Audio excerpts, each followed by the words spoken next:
Rosalie, pour sa part, devient mère de la Nativité. C'est un nom qui lui convient à merveille parce qu'elle est la personne qui a donné naissance à cette œuvre-là. Dans l'année qui va suivre la fondation, les Sœurs de Miséricorde, Rosalie et ses compagnes, donc, apprennent l'art de la sage-famerie d'une façon formelle. Rosalie, évidemment, puisqu'elle a eu elle-même 11 enfants et qu'elle est fille de sage-femme, connaît déjà la façon d'accoucher et sans doute, elle n'a pas grand-chose à apprendre. Mais cette année-là d'apprentissage leur procure à toutes les sœurs qui y prennent part, leur procure un certificat et leur permet donc, à partir de ce moment-là, officiellement, d'être les sages-femmes qui donnent des soins à leurs protégées, qui sont admises à l'hospice, et également qui vont accoucher les femmes pauvres des environs. Donc, notre Rosalie, mère de la Nativité, est une sage-femme diplômée. C'est extraordinaire pour elle, cet accomplissement-là, parce que ça lui permet d'occuper dans la communauté la place qu'elle préfère, c'est-à-dire être auprès des filles qu'elle accueille et être auprès d'elles aussi proche qu'une mère peut l'être, en leur donnant des soins aussi intimes et aussi prenants au moment de la naissance de leur enfant. C'est ce qu'elle préfère et elle le dit d'ailleurs, elle les aime, ces filles, elle en parle, elle dit « c'est mon cœur, c'est ma vie ». Il faut dire un mot sur l'extrême pauvreté du début de cette œuvre-là. Vous savez, les communautés religieuses, même à cette époque-là, pour survivre, avaient souvent besoin des dons que les citoyens faisaient. Et alors, on aidait les Sœurs de la Providence, on aidait les Sœurs Grises, mais on n'aidait pas les Sœurs de Miséricorde, parce qu'on considérait que l'œuvre qu'elles tenaient était un peu contre nature, à la limite même un peu subversive. Il y a même à l'évêché des prêtres qui trouvaient que Monseigneur Bourget était un peu fou d'avoir fondé un institut comme celui-là, parce qu'on accueillait finalement des filles qui avaient commis un tel péché, qu'en leur donnant des soins, on encourageait le vice et l'inconduite.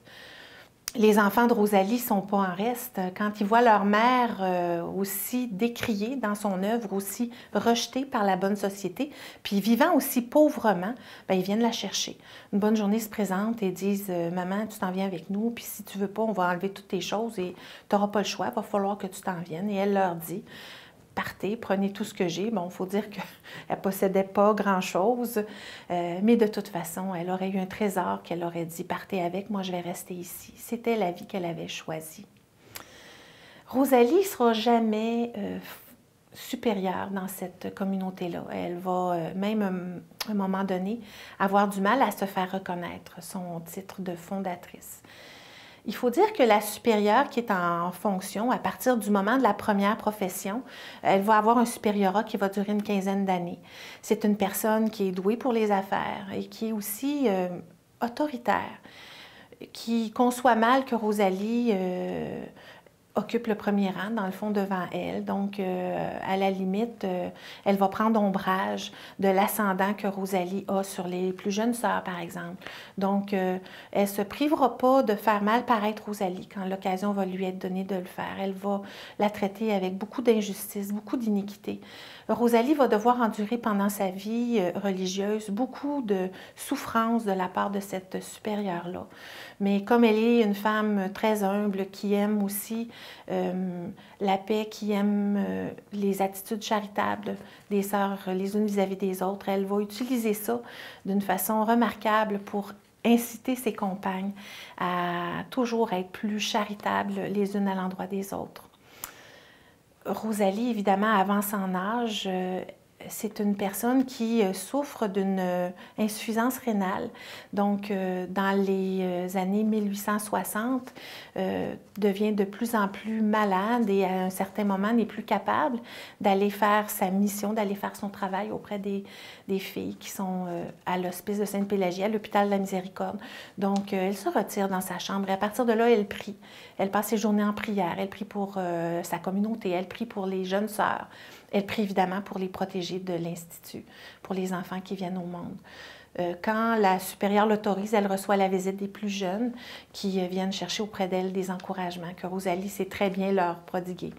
Elle reçoit aussi, pas très souvent, mais c'est toujours une joie pour elle, la visite de Monseigneur Bourget qui vient à l'occasion lui apporter beaucoup de consolation.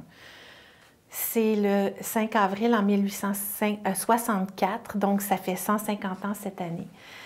En pleine nuit, Rosalie va retourner au Père. On dit que ses derniers mots, c'est « Ô mon Jésus ». Et une petite anecdote sur la nuit de sa mort.